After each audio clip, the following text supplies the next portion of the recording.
प्यारे बच्चों, कैसे हैं आप सभी। और आपका स्वागत है आपके अपने चैनल हिंदी लवर्स में। और आज आपके लिए हम लेकर आए हैं सूर के पद।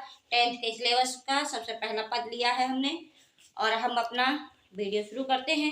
तो देखिए, चरण कमल बंदो हरि राय, जाकी कृपा पंगु गिरि लांघे, अंधे को सब कुछ दर्शाई, बाहिरों सुने गूंग पुनि बोले, रंक चले सिर छत्री धराई, सूर्यदास स्वामी करुणा में, बारी बारी बंदौती पाई। तो बेटा, आज का हमारा पद जो है, इसमें जो हमारे भक्त शिरोमणि सूरदास जी हैं, उन्होंने अपने आराध्य भगवान श्री कृष्ण जी के कमल जैसे सुंदर कोमल पदों की वंदना की है इस पद में, और उसी के बारे में यहाँ पर वर्णन किया है। सूरदास कवि कहते हैं, चरण कमल वंदौ हरिराई। चरण माने पैर, कमल माने कमल, वंदो माने वंदना करना, हरि माने परमात्मा ईश्वर या कृष्ण, राई जो राजाओं का भी राजा है। सूरदास जी ने पहली पंक्ति में कहा कि जो प्रभु हैं, भगवान कृष्ण हैं, मेरे आराध्य है, उनके चरण कमल के समान सुंदर हैं, उनके चरण कोमल हैं। मैं उन चरणों की जो राजाओं का भी राजा है, ऐसे का चरण कमलों की वंदना करना चाहता हूँ। मैं बार उनकी वंदना करता हूँ और उसके जो भगवान के चरण हैं, उनकी महिमा का प्रभाव का वर्णन करते हुए सूरदास जी कवि कहते हैं, जाकी कृपा पंगु गिरि लांघे, अंधे को सब कुछ दर्शाई। जाकी मानी जिसकी, कृपा मानी कृपा दया, पंगु लंगड़ा व्यक्ति, पंगु का मतलब होता है लंगड़ा, गिरी मानी पर्वत, लांघे मानी पार करना। कवि कहता है, सूरदास जी कहते हैं कि अगर उन चरण कमलों की कृपा हो जाए तो जो पंगु व्यक्ति है, जो अपाहिज लंगड़ा व्यक्ति है, वह भी पर्वत को पार कर सकता है। अंधे को सब कुछ दर्शाई, और किसी अंधे व्यक्ति के ऊपर उन चरण कमलों की कृपा हो जाए, दया महर हो जाए, तो अंधे व्यक्ति को भी सब कुछ दिखाई देने लगता है। बहिरो सुने गूंग पुन बोले।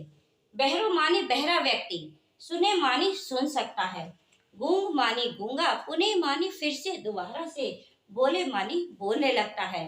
रंक चले सिर छत्र धराई, और जो रंक व्यक्ति है, अगर उस पर भगवान के चरण कमलों की कृपा हो जाए, दया महर हो जाए, तो वह भी राजा महाराजाओं के समान ही अपने सिर पर छत्र को धारण करके चल सकता है, अर्थात वह भी रंक से राजा बन सकता है।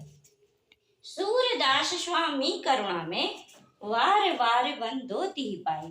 सूरदास मानी कवि का नाम है, सूरदास जी हैं।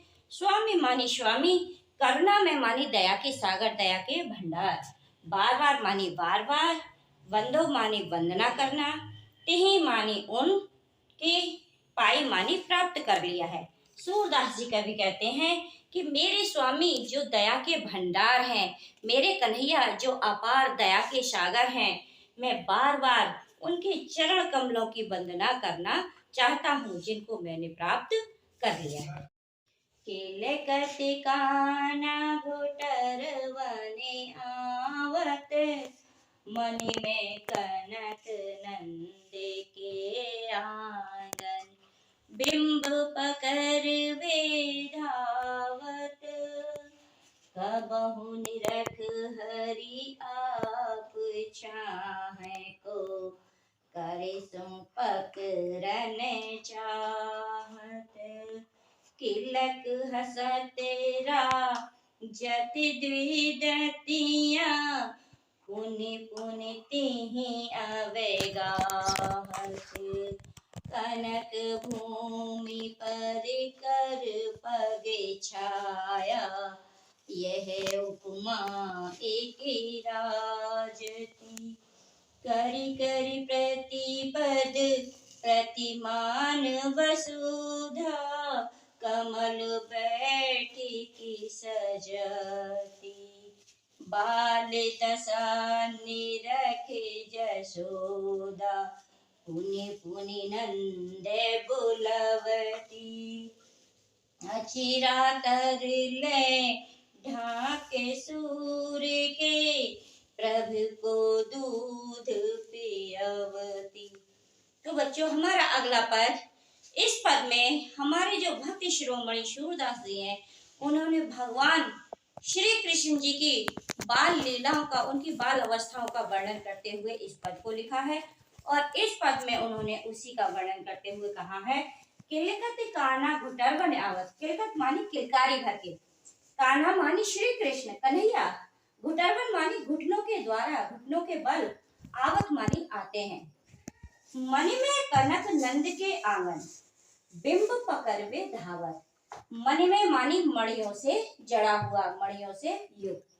कनक मानी सोने का, नंद मानी नंद बाबा के, मानी के, आंगन मानी आंगन, बिंब मानी परछाई, पकड़वे मानी पकड़ने के लिए, धावत मानी दौड़ते हैं। सूरदास का भी कह रहे हैं जो बाल अवस्था में श्री कृष्ण भगवान हैं वो किलकारी भर के घुटनों के बल दौड़ते हुए आते हैं और वह नंद बाबा की मणियों से जड़े हुए सोने के आंगन में परछाई पकड़ने के लिए इधर उधर दौड़ते हैं। कबहु निरख हरि आपो छाह को करसो पकड़न चाहत। कबहु मानी कभी, निरखी मानी देखकर, हरि मानी भगवान कन्हैया, आपहु मानी अपनी ही, छह मानी परछाई, कौ मानी को, कर सौ, कर मानी हाथ, सौ मानी से, हाथ से, पकड़न मानी पकड़ना, चाहत मानी चाहते हैं। कभी श्री कृष्ण जी स्वयं अपनी ही परछाई को मणियों में देखकर उस प्रतिबिंब को, उस परछाई को हाथ से पकड़ना चाहते हैं। किलकत हसत राजत द्विदतियां, पुनि पुनि तिहि अवगाहत।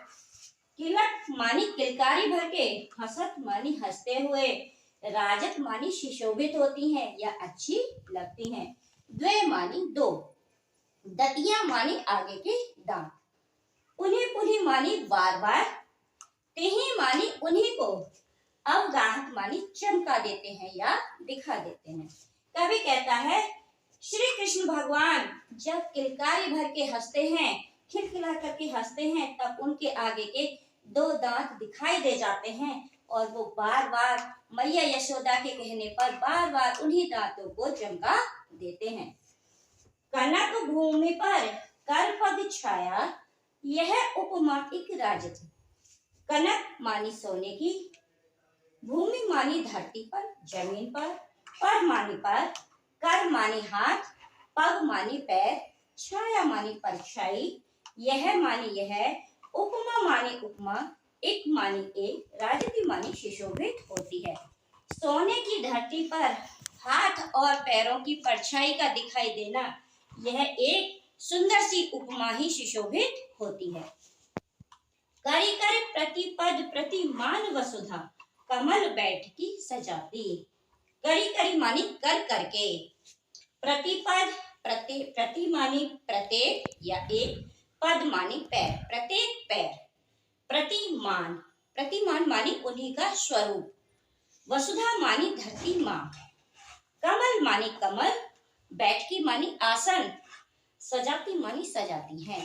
कवि सूरदास जी कह रहे हैं भगवान श्री कृष्ण जी के प्रत्येक पद को, प्रत्येक पैर को उन्हीं का स्वरूप मान करके धरती माँ उन्हें बैठने के लिए कमल का आसन प्रदान करती हैं या कमल का आसन सजा देती हैं। बाल दशा सुख निरख जसोदा, पुनि पुनि नंद बुलावती। बाल मानी बचपन, दशा मानी अवस्था, सुख मानी आनंद, निरख मानी देखकर, यशोदा मानी यशोदा, पुनि पुनि मानी बार बार, नंद मानी नंद बाबा, बुलाती मानी बुलाती हैं।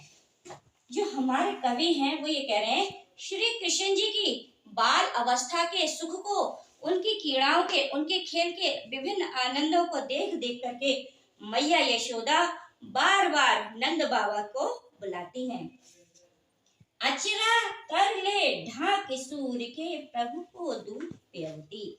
अचरा मानी आंचल, तर मानी नीचे, ले मानी लेकर के, ढाकी मानी छुपाकर, सूर के प्रभु यानी कवि के प्रभु अर्थात श्री कृष्ण को मानी को दूध मानी दूध, पियौती मानी पिलाती हैं।